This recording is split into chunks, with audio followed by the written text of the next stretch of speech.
Hello, dear viewer, and welcome to this review of Iris and the Giant on Steam with me, Jalanon at Lunar Nebula Gaming.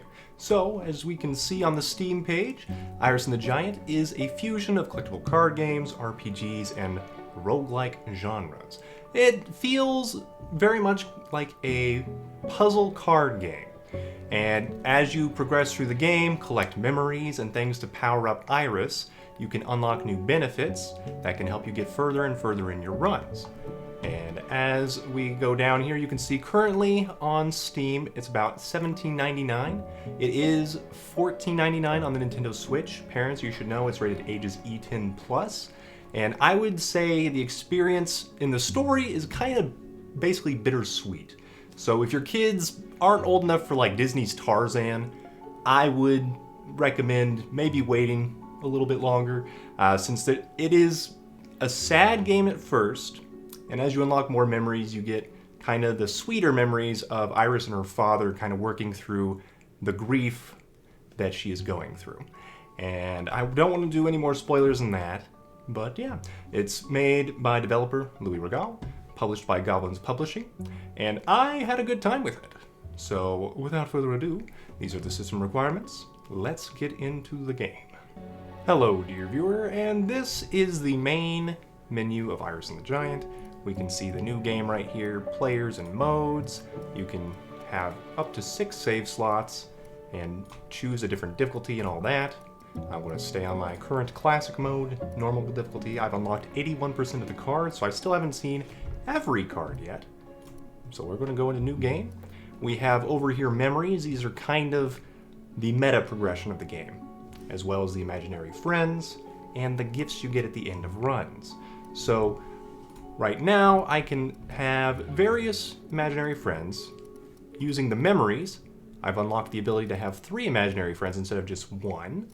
And other benefits, like if there's a demon, quote unquote, the demons that Iris faces, kind of like her old fears, which is pretty poetic, then some of them will have this golden hourglass. We can KO those, get another turn. I have 1 memory left right now. If I get rid of another one, we can still place these however we want. As you may notice, some of these have arrows between them, meaning we can't have both of these at the same time. We have to choose one or the other. So some of those are going to be like that, and we can't do anything about it. For now, I think I will go back to this one. This is a good one. So instead of dying or, losing, when Iris hits 0 health, she falls to her knees, and she has to survive the next attack in order to get back up on her feet and not lose. So it gives you another chance after you technically would have lost. It's very useful tactically. And I think we'll just take the potential of the Giant helping us. And where does that come from? Well, there's a Path of the Giant. That's the first path. You definitely want to start with that one. Path of the Ferryman comes after that, sort of. It's definitely more difficult. There's more difficult enemies, more of a challenge to it. And then the Challenge of Kronos is basically just the Path of the Giant as a speed run mode. And there's a few tricks you may want to know by watching my video on the previous one and seeing what I did to basically get to the end. I didn't actually beat it because I misclicked, but that was my fault. So, this is the classic mode. You can create a new profile in one of those other slots in order to change the mode difficulty. I think there's 1 harder difficulty than classic mode at the moment.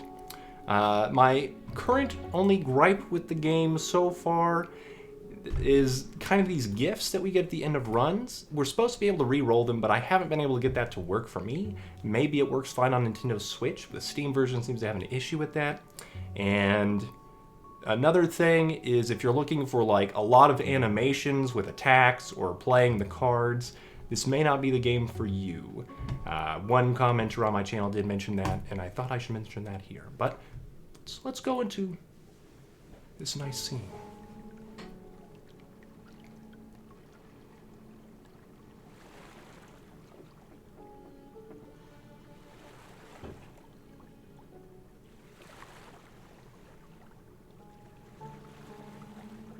Ferryman of the Styx. A river that separates the real from the imaginary. It's funny. I no longer feel fear, but I know I am here to face my demons. So, here we are. As you can see, there's already a lot of Greek mythology here, and just mythology in general. With the river Styx generally being separating life from the death, if I remember correctly. But yeah, anyway, here we are facing Iris's imaginary demons, and some of them are cats and skeletons and things like that. As you can see, this guy has a golden hourglass, which in my memories, I have the ability to beat one and get an extra turn. So normally you can play like one card, and that's the end of your turn. I'm gonna just shoot this skeleton randomly. He breaks apart. These guys can all attack me. The archer can attack from the back, from any of the 3 squares, rows and columns, that we can target. Beyond that, nothing can target us, and we can't target that.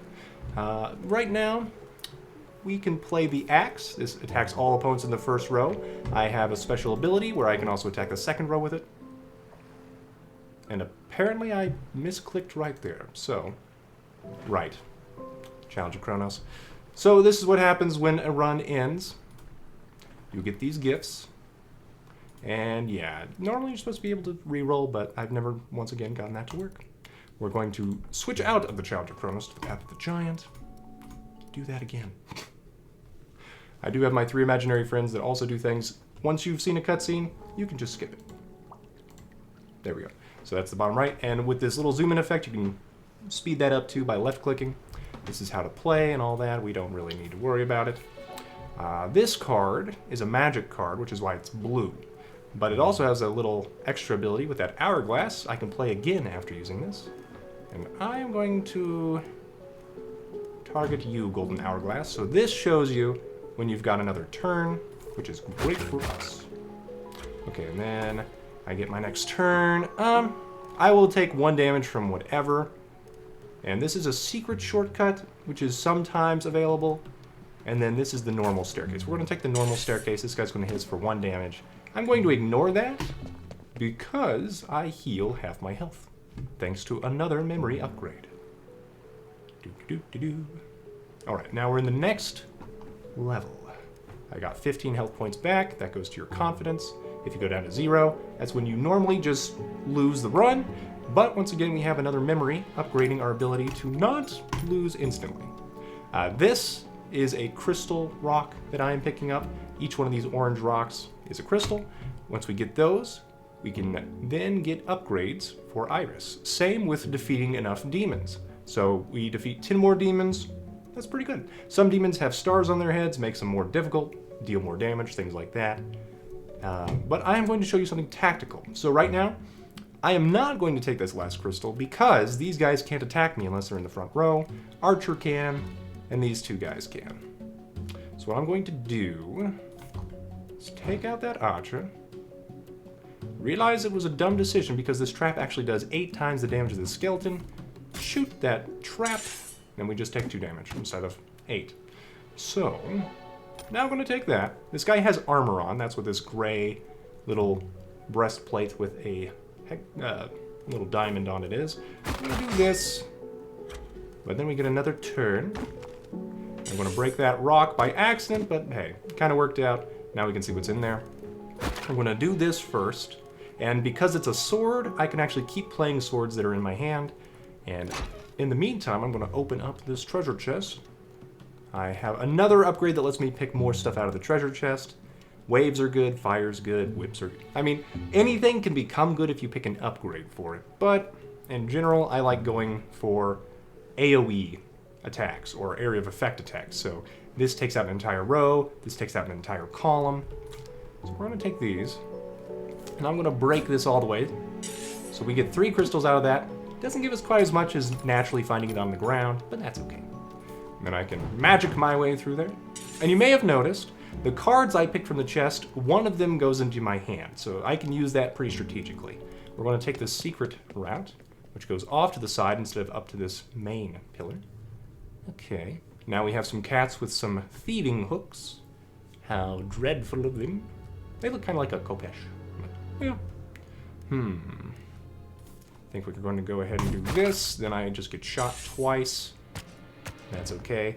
Now here, I have choices. I want the cards in this chest, but then I get hit for 8. Right now, that is actually kind of fine, but because I have an upgrade from my memories and stuff that give me special powers right now, I am just going to target this back line that is far scarier. That Minotaur was getting ready to leap forward, and so I took him out. We can upgrade our shield cards to be better. This is a very good upgrade. I highly recommend pretty much taking this whenever.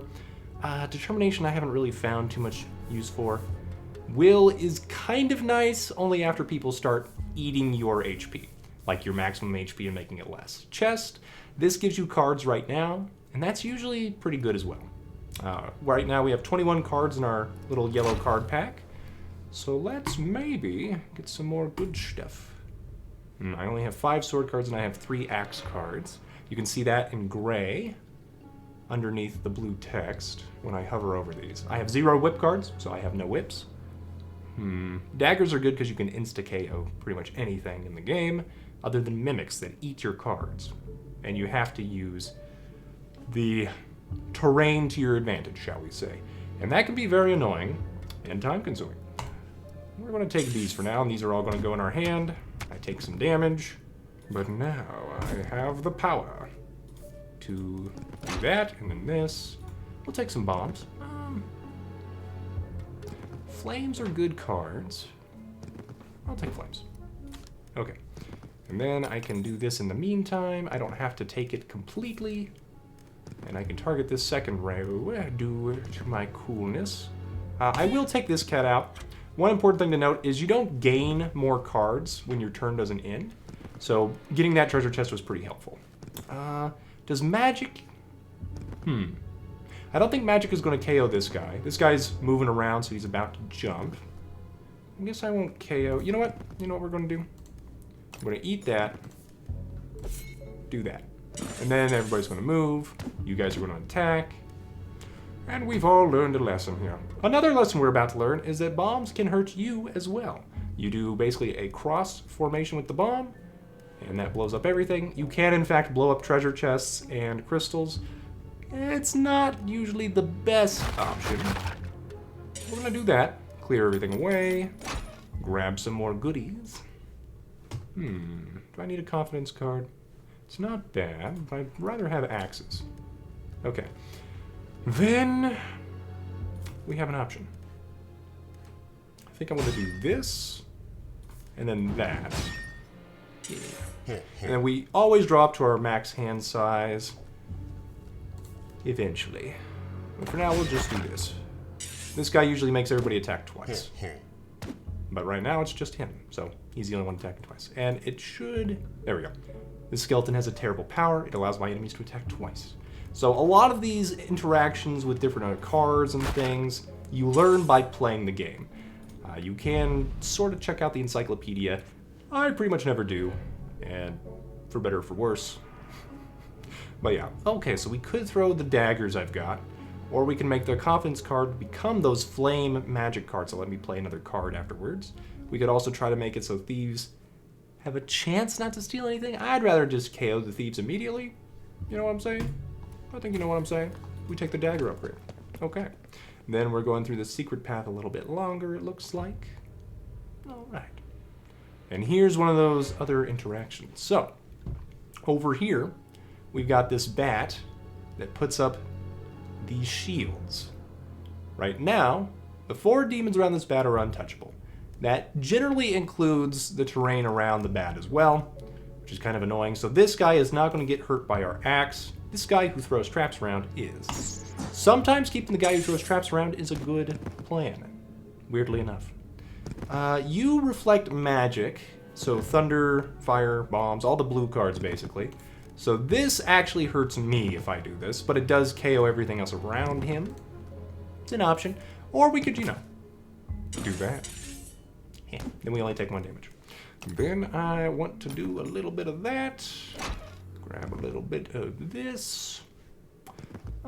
We don't have to worry too much about shields at the moment and stunning ranged attackers, but that might be good to have in the deck.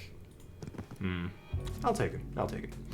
And then, this is somebody you definitely need to work out of your plot of land, your 3x3. Sometimes it's more like a 4x3 or a 5x3. But for now, this black bull here resurrects defeated skeletons, which you may have noticed we have quite a few here. So I am going to do a little bit of retaliation, shall we say. We'll do that. I can draw more cards. That seems pretty good for us. We keep finding treasure chests that prevent us from needing to draw more. But I'll do that. I'll do that. And then we'll do this. That gets rid of the bull's armor. He's not close enough to attack yet. He wasn't about to leap forward. You have a shield, but I don't think your shield protects you from this magic. So I should get another turn, which I do. Excellent. But now you're protected.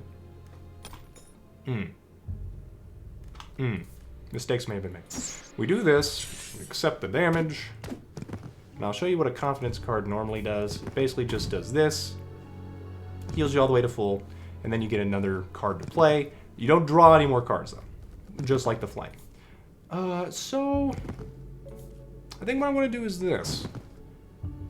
Do that, grab these, get another upgrade from our crystals. Rain of arrows, pretty interesting. We can steal cards from everybody, which is very good for card economy. You actually want more cards in this game in general. You also get rid of sorrow cards with this. We can climb immediately to the next floor. Sure. I've never actually used the ladder card. One other important thing to note, you don't have to defeat every demon. You can just move. You can leave. If you want to open these secret shortcuts with that triangle on them, you do need to defeat every demon as far as I can tell to open those up. Because I am on a timetable for reviewing this game, let's continue with the ladder. So that should now be out of the cards. Let's check our deck. We can left click here and see what we've got. Yeah, we can see each card in its stack. So you can kind of visually see how many cards of something you've got. We've got one dagger, one lyre. Its pants are not on fire, thank goodness. And we have, M4I we can kick, so I can left click this and get rid of it. This dagger wielding snake has a magic shield, so that's important. I think what I'm going to do is that and this. So then I can also get another turn. Wonderful. Okay, and then we can put Cerberus to sleep. Now, the trick with Cerberus is you have to defeat all of them at the same time, which can really mess you up. Okay, so we defeated this torch guy, and that lit the guy on fire. We're gonna do this, gonna do that.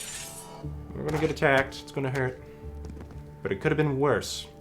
However, you may notice one of our cards is now burning.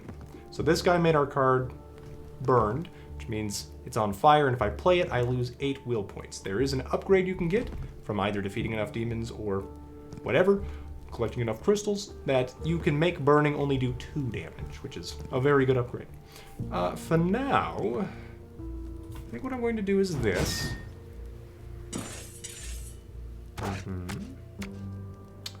Painful, but we've got our axe for when we can get our final.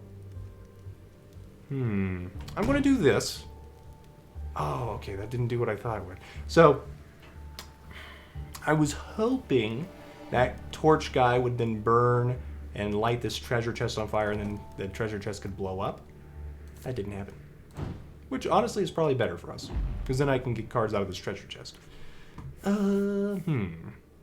can try to make some demons tougher so that they get that kind of blue star on their forehead, and then we can gain more out of defeating them, more stars.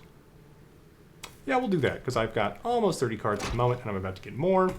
Shield cards are great. There are some demons that can just break your shield, but most of them cannot, and thus you will be very happy you have one. This is unfortunate, but it looks like I sort of have to do this. Okay, then they come right back here. Yep.